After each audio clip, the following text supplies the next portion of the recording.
বিএনপির একেবারে সর্বোচ্চ নীতি নির্ধারণী ফোরাম স্থায়ী কমিটির মানে বৈঠকে একটা বিষয় আনা হয়েছে যে কিছু উপদেষ্টা এবং সরকারের ঊর্ধ্বতন কিছু কর্মকর্তার বক্তব্য এবং তৎপরতা এবং কার্যক্রমে সরকার নিরপেক্ষতা ক্ষুণ্ণ হয়েছে এবং তারা বলেছেন যে প্রশাসনের গুরুত্বপূর্ণ পদের অদবদল পদায়নে কিছু উপদেষ্টা পক্ষপাতমূলক আচরণ করেছে এবং একটি বিশেষ দলের পক্ষে কাজ করছে।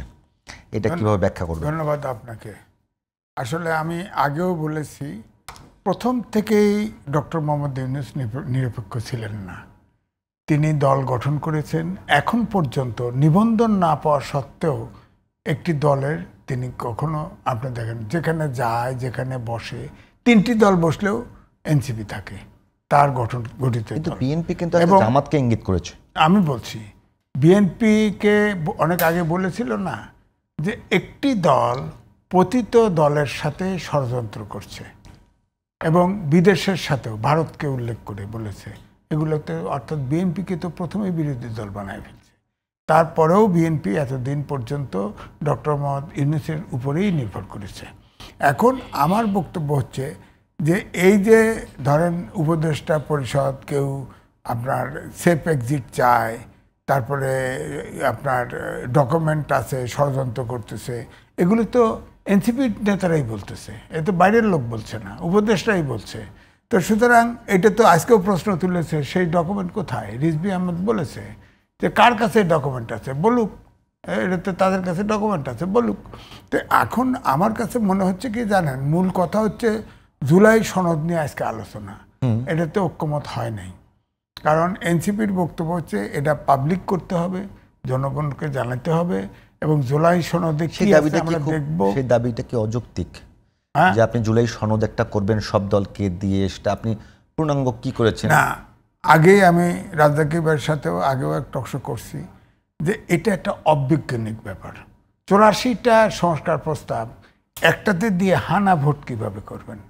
এই 84-র ভিতরে 30টা তো একজন দ্বিমত করতে পারে, একটা দ্বিমত করতে পারে, তা হা না দুটেই থাকতে হবে, প্রত্যেকটা ইস্যুতে থাকতে হবে, নাহলে কি এটা হানা ভোট। এখন ধরেন হানা ভোট আপনি যদি দেনও, ধরেন জুলাই সনদে ভোট পড়লো 20%, কী করবেন?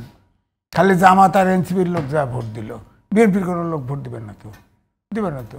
আওয়ামী লীগের ঠেকা পড়ে নাই, সমর্থক যারা এখন আছে গুপ্তভাবে, দরকার নেই, তখন তো ভোট পড়বো 20% ধরেন ইসলামিক আন্দোলন সহ, তাহলে কী হবে? জুলাই সনদের দশা কী হবে? জুলাই সনদ যদি একমত হয় সবাইকে ভোট কেন্দ্রে যেতে হবে। এখানে কিন্তু কোনো এমপি ইলেকশন না, সবাই এত তাগিদ বোধ করবে না। 1, 2 হচ্ছে জুলাই সনদে নোট অফ ডিসেন্ট থাকবে না, এনসিপি বলেছে। কেন থাকবে না? জুলাই নোট অফ ডিসেন্ট সহই তো বিএনপি বলছে জুলাই সনদ স্বাক্ষর করবে।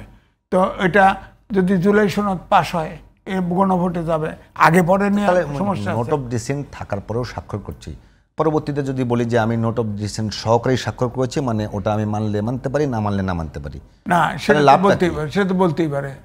কারণ আর জুলাই সনদ গণভোটে আপনার পাশ হলেও এটা তো সংসদে গিয়ে এটা ফাইনাল করবে, সংসদে তো যাবেই। তখন বিএনপি যেখানে নোট অফ ডিসেন্ট দিয়েছে সেখানে তো আলোচনা আনবে, আলোচনা এনে হয়তো রিজেক্ট হতে পারে, এটা মেনে নিয়েই তো জনসনদ করতেছে বিএনপি। এই শর্তেই তো আপনার সনদ স্বাক্ষর করতে গেছে। এখন স্বার্থ এখানে যেভাবে হয়েছে, জুলাই সনদ তো মনে হয় স্বাক্ষর হচ্ছে না।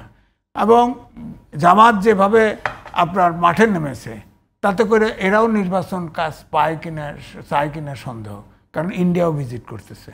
এখন এখানে যদি জামাত ক্ষমতায় যায় মোদির উপকার, 2 উগ্রবাদী থাকবে, তাহলে মোদির জন্য সামনে নির্বাচন সুবিধা হবে। এই ষড়যন্ত্রে আমি কিন্তু 21 সালে লিখেছিলাম যে ওই গত নির্বাচনের আগে যে যুগান্তরে লিখেছিলাম ভূ রাজনীতির ফাঁদে বাংলাদেশ। এখন কিন্তু অলরেডি ভূ রাজনীতির পুরোপুরি ফাঁদে বাংলাদেশ পড়েছে। এবং এই জুলাই সনদ যদি পাশ না হয়, নির্বাচন যদি ফেব্রুয়ারিতে না হয়, পিছায়ও যায়, এই নির্বাচন আর 5 বছরের জন্য হবে না, 4-5 বছর নির্বাচন হবে না। সুতরাং আমরা খুব রিস্কি অবস্থায় আছি, খুবই রিস্কি অবস্থায়। এর জন্য আমি মনে করব এই যে ঐক্যবদ্ধ কমিশনের বৈঠক ফেলে যারা মাঠে গেল, তারাই প্রধানত দায়ী, তারাই এই পরিস্থিতি তৈরি করছে। বিএনপি যে অবস্থায় আছে সেই অবস্থায় আছে। তো বিএনপি তো আপনার বলে নাই যে আমরা, তারা তো ছাড় দিছে, ওই নোট অফ ডিসেন্ট সহ স্বাক্ষর করবে, নোট অফ ডিসেন্ট দেখলে সবাই না ভোট দিবে, হ্যাঁ ভোট দিবে। সমস্যা কি? ভোট যদি জামাতের থাকে, ভোট যদি এনসিপির থাকে, জুলাই সনদ না ওটা পাস হবে, সমস্যা কি? পাস হবে। আর না পাস হলে, আমি তো বলতেছি জুলাই সনদ পাস হবে না। এখন পাস হবে কি? 5% ভোট পাইলেও পাস যদি ধরেন, সেটা ভিন্ন কথা।